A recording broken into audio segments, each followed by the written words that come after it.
just let me know when we're ready. Do we need intros before we begin? Yeah, you could say and spell everyone's names. Sure. Lance Northcutt, Northcutt.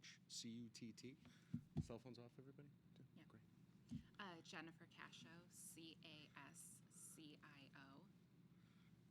You're up. Shannon O'Brien, Obrien. Karen O'Brien, same last name, so O'Brien.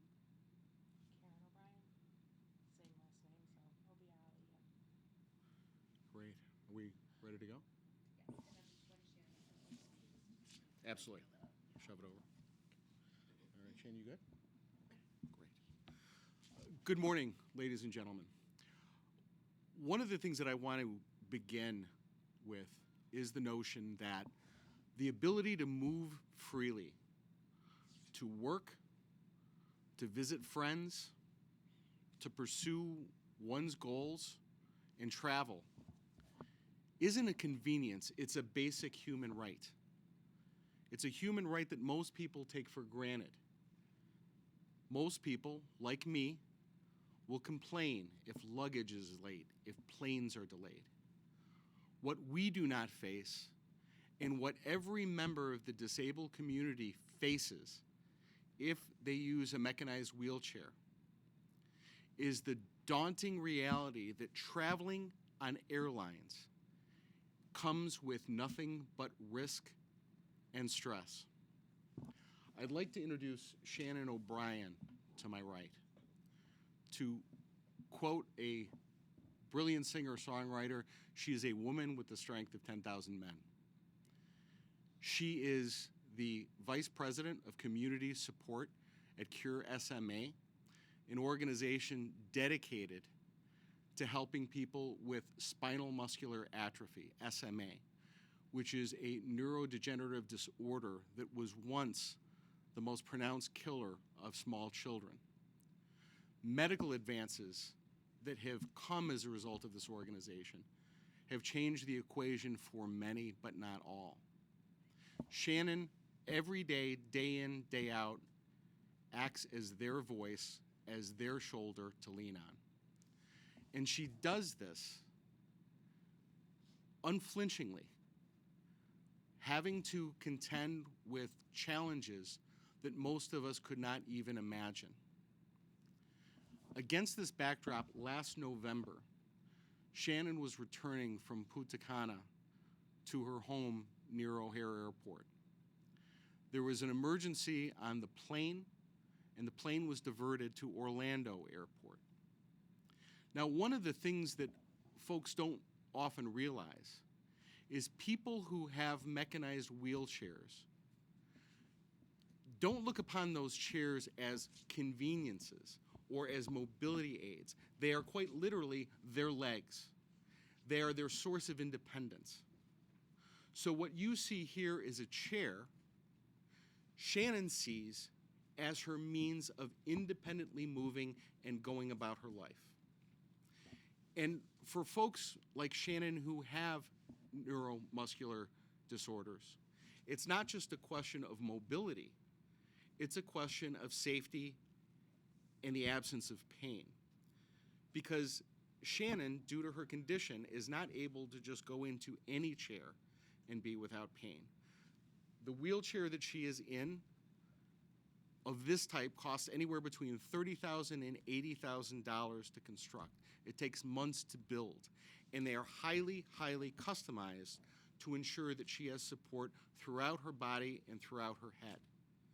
It allows her head to be placed in a position that is comfortable and safe for her.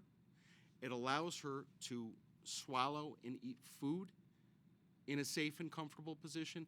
It allows her to survive, as she and any of us would define the term. But when Shannon and anyone else in her position goes to the airport, a series of indignities begin from the moment they hit the gate. The first thing that occurs is everyone else is boarded while she waits. Then she is placed from her mechanized wheelchair into what's referred to as a transport chair that has no lateral support, which she requires, which has no head support that she requires. And from there, she's placed onto a plane where, however long the flight is going to be, she knows she has to stay in a seat that does not fit her, that causes her discomfort, because there are no accessible restrooms on any commercial aircraft in the United States. But the real problem, and what happened last November, is when you get to the destination. Because this highly specialized piece of equipment that Shannon relies on for her independence gets thrown as a matter of routine into the cargo hold with every other piece of luggage. What happens very often, and what happened in this case, is wheelchairs are lost, wheelchairs are damaged, wheelchairs are delayed, and wheelchairs are indiscriminately handled by people who don't have the training, patience, or both to understand that they are not dealing with a piece of luggage. They are not looking at a suitcase full of Mrs. Beasley's Disney souvenirs. They are looking at the means by which someone is able to function in daily life.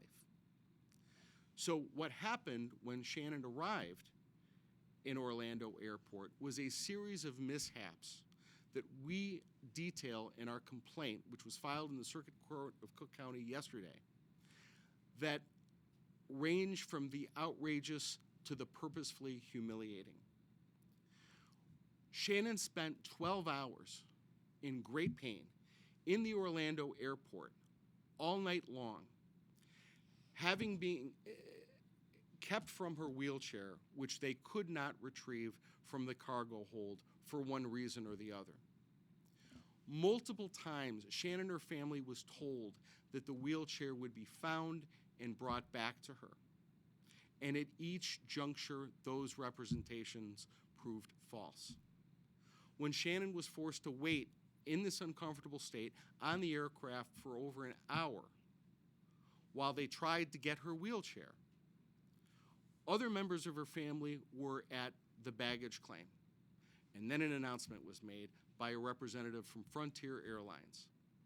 Your baggage is being delayed because a lady in a wheelchair can't get off the plane.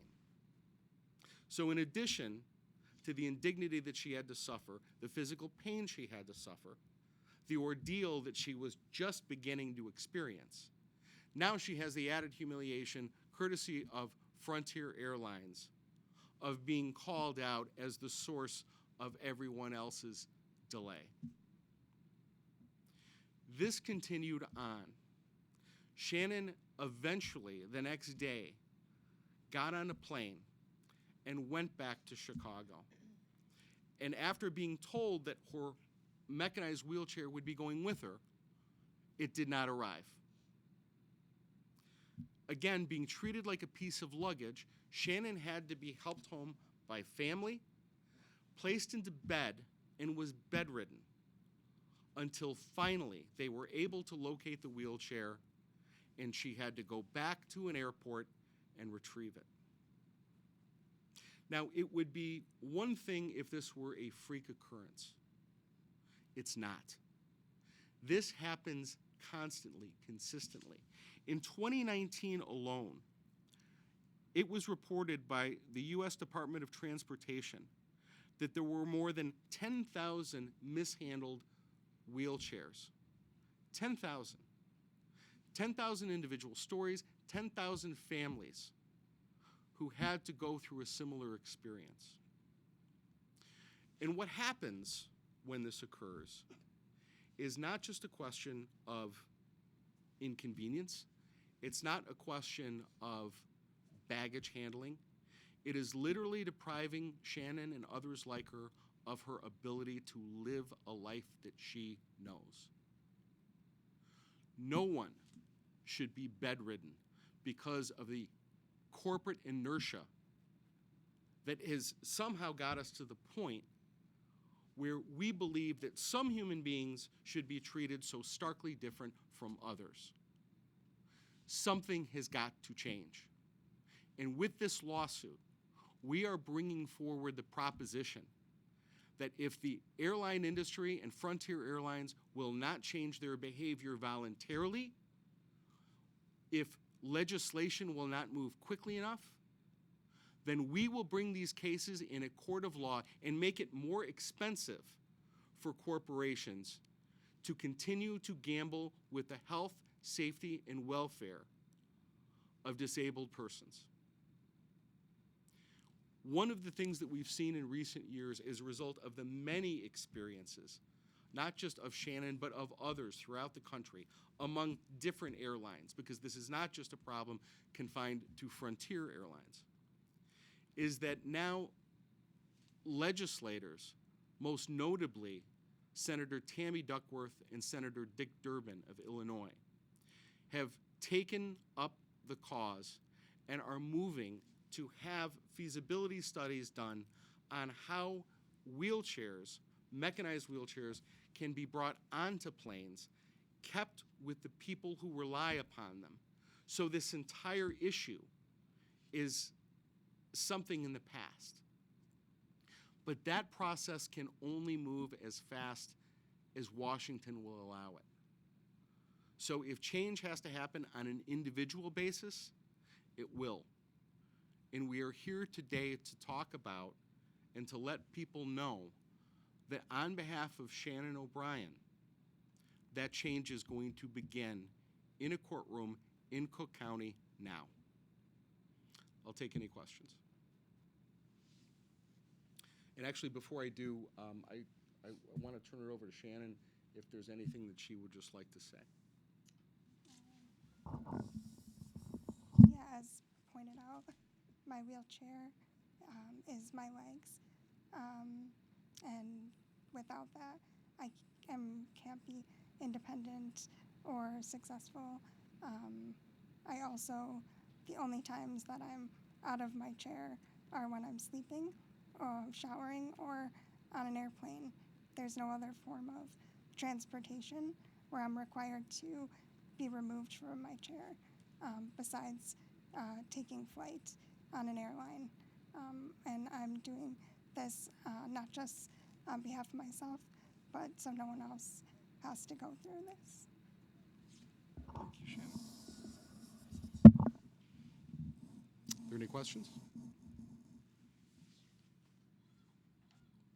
Okay. Great. Thank you very much, folks.